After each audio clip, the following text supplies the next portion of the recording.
आप सभी का स्वागत है। आज का टॉपिक है पार्ट फर्स्ट परिचय पुनरावृत्ति नोट्स। इस मंडी बिंदु अर्थशास्त्रियों ने आर्थिक सिद्धांत को मोटे रूप में दो शाखाओं में बांटा है, व्यष्टिगत अर्थशास्त्र और समष्टिगत अर्थशास्त्र। यदि हम किसी देश की अर्थव्यवस्था को संपूर्ण रूप से देखें तो हम पाएंगे कि अर्थव्यवस्था में सभी वस्तु और सेवाओं के निर्गत के स्तरों में एक साथ संचलन की प्रवृत्ति होती है।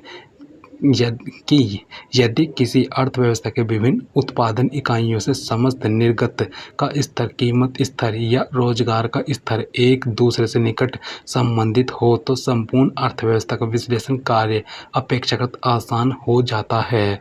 समष्टि अर्थशास्त्र का उद्भव विश्व में 1930 से पहले परंपरावादी अर्थशास्त्रियों की विचारधारा प्रचलित व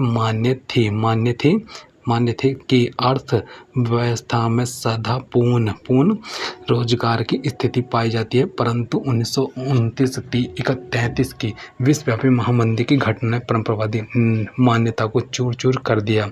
मंदी के कारण अमेरिका व अन्य विकसित देशों के उत्पादन, आय व रोजगार में आई भारी गिरावट का परंपरावादी जवाब नहीं दे सके।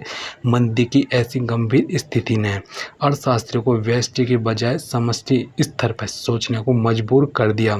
तभी 1936 में इंग्लैंड के प्रसिद्ध अर्थशास्त्री J.M. केन्स ने अपनी पुस्तक रोजगार, ब्याज और मुद्रा का सामान्य सिद्धांत प्रकाशित की, जिसमें उन्होंने परंपरावादी सिद्धांत की आलोचना करते हुए एक नया वैकल्पिक सिद्धांत प्रतिपादित किया, जिसे केन्स का सिद्धांत या समष्टि सिद्धांत कहते हैं। अतः J.M. केन्स के समष्टि अर्थशास्त्र का पिता कहा जाता है। समष्टि अर्थशास्त्र की वर्तमान पुस्तक का संदर्भ। इस पुस्तक में हम प्राय पूंजीवादी अर्थव्यवस्था की कार्य प्रणाली का भी अध्ययन करेंगे। अतः इससे विकासशील देशों की कार्य प्रणाली को पूर्ण रूप से शामिल करना संभव नहीं होगा।